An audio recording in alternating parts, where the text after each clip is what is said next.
Alors, mesdames et messieurs, dans la rubrique participation citoyenne de ce jour, nous avons deux questions à vous poser. La première déjà, Inès Kwasi vous tend son micro. À quoi sert l'impôt? L'État prend l'impôt pour satisfaire les besoins de la population. Par exemple, les rues que l'État fait, peut-être il prend l'argent de l'impôt dedans pour faire les rues pour nous. Les impôts, quand ils passent dans les caisses de l'État, vont servir à construire des voies, vont servir à construire des écoles. L'impôt sert à aider l'État dans l'exercice des différentes tâches qu'elle doit réaliser pour le bien-être des citoyens. L'État, le gouvernement utilise pour payer les salariés dans le pays. Selon moi, l'impôt est important parce que c'est elle qui nous permet de construire les voies, d'aménager le territoire et tous les travaux publics qui sont menés par le gouvernement sont tirés en fait des frais de l'impôt. Je dirais, à les entendre, qu'ils sont tous des citoyens de type nouveau. Mesdames et messieurs, nous sommes avec Gervais Loko, expert en participation citoyenne. Monsieur Loko, bienvenue à nouveau. Oui. Bonsoir. Bonsoir. Oui. Alors, on parle du civisme fiscal aujourd'hui. Est-ce que c'est important de payer ses impôts? La question paraît, ça paraît bête, hein? Ça paraît bête, et puis on a eu beaucoup de réponses de la part des citoyens. Oui. Hein, qui, j'ai constaté qu'aucun d'eux n'a séché sur la question. Vraiment. Donc chacun a donné une idée de l'importance des impôts. Oui. C'est très important de payer les impôts parce que c'est les impôts qui permettent à l'État d'avoir les moyens de prendre en charge nos besoins. Les besoins, certains besoins ont été cités. Oui. Nous avons les routes, Oui. nous avons les infrastructures socio-communautaires, dans le domaine de l'éducation, dans le domaine de la santé, de l'eau, de l'assainissement. Tout ça, c'est des moyens que l'État met en place pour construire, pour les réaliser. Oui. Et c'est sur la base des impôts que payent les citoyens que ces infrastructures sont réalisées. Si nous avons une administration publique animée par des gens compétents et qui font le travail au jour le jour, c'est parce que l'État a les moyens de payer leurs salaires. Voilà. Les élus que nous avons, on paye leurs indemnités, on paye leurs salaires également. Et tout ça, c'est sur la base des impôts que payent les citoyens. Donc c'est très important de payer ces impôts. Sans les impôts, la vie en collectivité n'est pas possible. Donc un citoyen qui paye ses impôts, il participe à la construction de sa nation et au développement de son pays. D'ailleurs, lorsque nous entendons un scandale financier quelque part, un détournement quelque part, nous devons tous être indignés parce que ce sont nos impôts qu'on vient de l'argent de chacun de nous. Qu'on vient de voler. Oui. Et surtout, en les volant, on empêche l'État de prendre en charge efficacement nos besoins. Nos besoins, et bien voilà. Mais de façon générale, quelles sont les obligations auxquelles le citoyen est soumis dans le cadre du civisme fiscal? Le paiement des impôts, c'est une obligation. La première obligation, c'est d'abord de payer l'impôt spontanément. L'administration n'est pas obligée de vous interpeller d'abord avant que vous ne payiez votre impôt.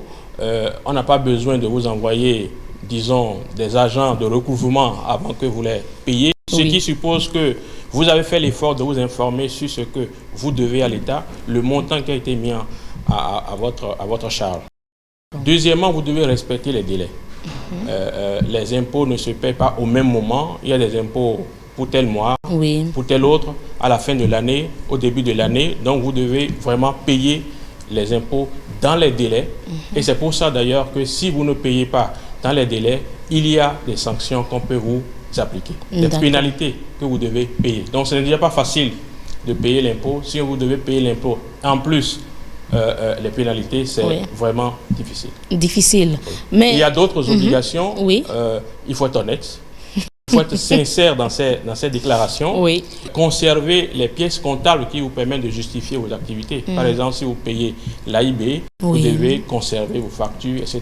pour pouvoir montrer que voilà ce que vous aviez payé comme AIB, etc. Oui, d'accord. De votre intervention, moi, je retiens déjà 2 points sur lesquels certainement on a encore du travail. Tout citoyen a encore du travail à faire sur lui-même. Le paiement spontané de l'impôt et l'honnêteté. On a encore du travail. C'est des obligations qui s'imposent à nous. Mais des citoyens vous diront certainement, mais vous êtes dans votre droit de le dire, est-ce que j'ai l'obligation de payer des impôts? Surtout, déjà, au niveau de mon salaire, on me prélève des impôts. À l'électricité, on me prélève des impôts. Il y a certainement de ces questions-là. Non, on ne prélève pas des impôts sur tout. Mais bon, c'est vrai que nous sommes dans une situation difficile, économiquement difficile Oui. pour tout le monde. Donc, consentir à l'impôt à ces périodes, Oui. ce n'est pas facile pour personne. Mais c'est un devoir. Mais on a l'obligation de le faire pour que le pays Avance. Merci beaucoup. Alors, mesdames et messieurs, qu'est-ce que vous pensez de ceux-là qui ne payent pas leurs impôts? Je dirais qu'il y a deux cas. C'est une mauvaise habitude, c'est un mauvais comportement de ne pas payer ses impôts.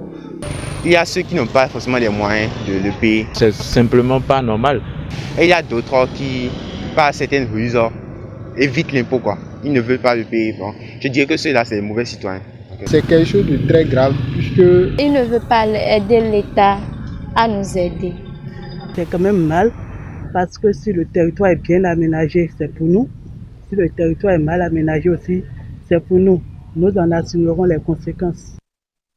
Eh bien voilà, Inès Kouassi, je vous tire chapeau. Hein. Vous avez reçu finalement que de citoyens de type nouveau qui nous parlent alors là, à cœur ouvert, nous disent des vérités que tout citoyen doit prendre en compte. Je me sens inutile pour cette émission parce qu'on a de très bonnes réponses. N'est-ce pas? Oui. Alors, monsieur l'expert, est-ce que le citoyen n'a que des obligations? Il n'a que des devoirs à payer ses impôts? N'a-t-il pas des droits en matière d'impôts? Le citoyen a effectivement des droits.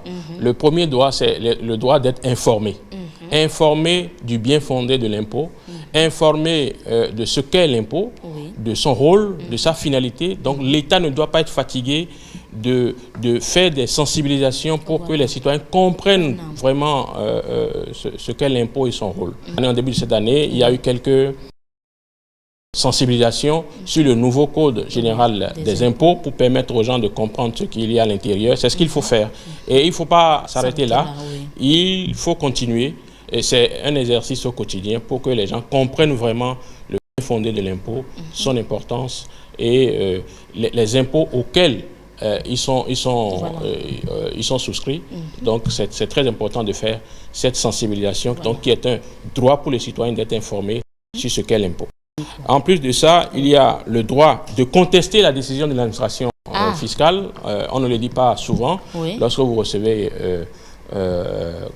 l'imposition, vous avez le droit de contester. De contester. Oui, de dire je ne suis pas d'accord sur la façon dont ça a été fait.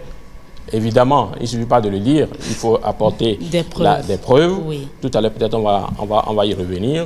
On a le droit donc de recourir à une assistance de son choix. On peut se faire aider par un avocat ou un conseiller juridique pour qu'il vous conseille utilement dans vos relations avec l'administration fiscale.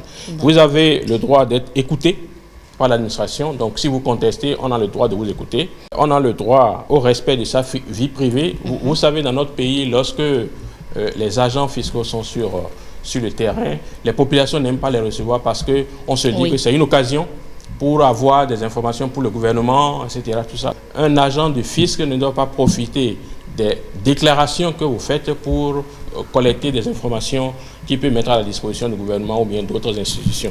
Donc vous avez le droit au respect de votre vie privée, à la confidentialité. On parle de secret fiscal. Vous avez droit à tout ça. Vous avez droit aussi au paiement du juste montant. C'est-à-dire, vous devez juste payer ce que la loi a exigé. On ne doit pas exiger plus que ça, que ce que la loi a exigé. Et même dans ce cas, si vous avez les preuves qu'on vous a pris plus que ce que la loi a exigé, vous pouvez poursuivre l'agent fiscal en concussion. C'est une infraction donc, qui permet donc de poursuivre les agents fiscaux qui prennent plus que ce que la loi a exigé ou même moins que ce que la loi a exigé. Parce que par faveur aussi, on peut prendre chez un citoyen moins que ce que la loi a exigé. Donc, le citoyen, le contribuable a effectivement des droits. Il faut les connaître pour pouvoir les exercer efficacement. Merci beaucoup, Gervais Loko. Nous avons notre page Facebook, notre compte Twitter, Mouvement NTC, disponible pour vous. Lorsque vous constatez de telles déviances, de telles dérives, informez-nous, nous allons mener les démarches avec vous. Nous sommes également là pour ça. Vous avez notre numéro WhatsApp, le 97 41 42 67 pour ça. Et ce sera tout pour la rubrique participation citoyenne. Gervais Loko, à la prochaine. Merci beaucoup.